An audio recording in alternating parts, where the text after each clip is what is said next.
Hey guys, this is Justin. Hello and welcome to another video. I'm still sort of taking some time off from uploading as much as I usually do. So if you want more content, consider checking out my X Clips channel. We're working pretty hard on that. But in the meantime, we've got some really fun and positive Star Wars news that I thought was worth covering today. And it comes in the form of a big article from Vanity Fair, complete with really beautiful and amazing new cover photos. So let's go through the article. Let's break down some of the key points. And there's really a lot in here. Everything from the state of the Rian Johnson films, not good, to reveals about Grammar Rodeo, which people have been talking about for a while, to more. So with all that being said, let's get started. And by the way, I'm going to try to avoid any spoilers that aren't in the article. I have been reading leaks about the Kenobi Show, by the way. That is coming out in 10 days. Pretty much the entire plot synopsis has been leaked early by Making Star Wars. I'm not going to cover it too much on this channel, but let's get started. So I'm going to link the article down below. It's by Anthony Bresnikan, who covers a lot of Star Wars stuff for Vanity Fair. It's called Star Wars: The Rebellion Will Be Televised. And of course, it had photos done by Annie Leibovitz. Just look up some of her work. She's done a lot for Star Wars and she's consistently great. All right, so the first big bit of news we get is about timing for releases. We get, of course, Obi-Wan coming out in just over a week.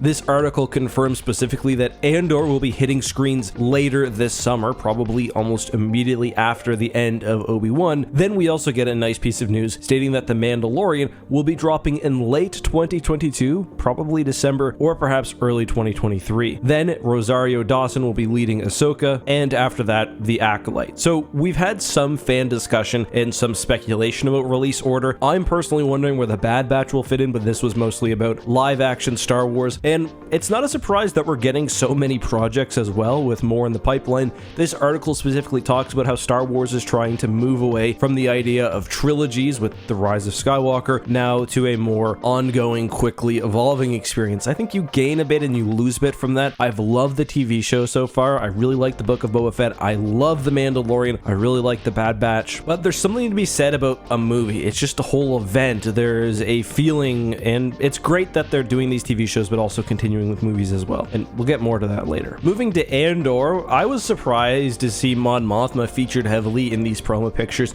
She's played by Genevieve O'Reilly, who played her in Revenge of the Sith and Rogue One. She looks incredible, and it seems like she is going to be a feature of the Andor show. Now, I don't think that's surprising, but it's nice to have confirmation. We get more about the show, specifically talking about how it's really focusing on Andor as a revolutionary, as his home is being taken apart by the Empire. It sounds very dark, very compelling. They're going to have to do something interesting because, as with Kenobi, we sort of know the end point of that. It's Rogue One. So I'm curious to see how they'll keep us engaged when we know what's going to happen. The article isn't a complete shine fest, though, of Star Wars. It does also cover some negatives. For one, how there was definitely changing direction and, to be honest, bad planning when it came to The Rise of Skywalker and wrapping up the third trilogy. And Kathleen Kennedy also comments on how the Solo project was a mistake. I think some people are kind of misreading that quote, or at least misattributing certain ideas. The quote I'll put on screen right now has a part that says Solo's swagger may be too singular for another actor to replicate. Then Kathleen Kennedy says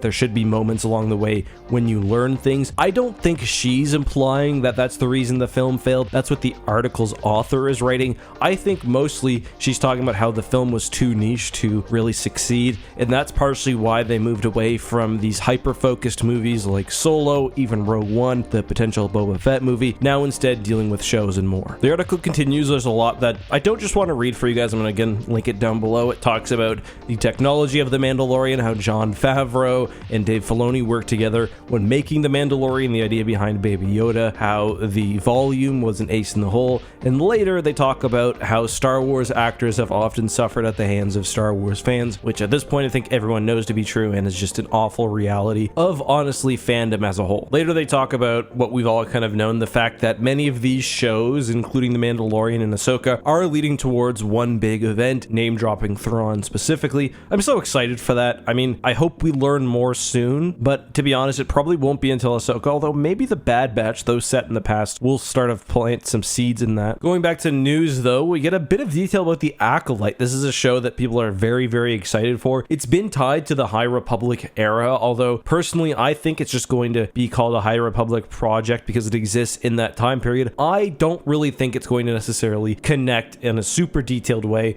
with other High Republic projects. We already knew it was set about 100 years before the Phantom Menace. This also tells us that we will largely be learning about how the galaxy got the way it was in the Phantom Menace, where a Sith Lord could take over. I personally think we'll see the other Sith Lord, including perhaps Plagueis or his master, who led to Palpatine's eventual rise. The other big news though is Grammar Rodeo. This was also, according to leaks, supposed to be a High Republic film, but the article actually lays out specifically that this will be set in the time period after Return of the Jedi. The article says that that's the same as The Mandalorian and that's the same time. I mean, that's technically true. The Mandalorian is set in the post-OT era, but there's also 30 years or so, perhaps even more if they want to go past the final trilogy, so that's a pretty broad era. It also notes that casting notice has been put out for 4 children, about 11 to 12 years old. That does match some of the news we've got in the past that this may be a sort of Stranger Things or Spielbergian type story. The article itself even says the show is being described within Lucasfilm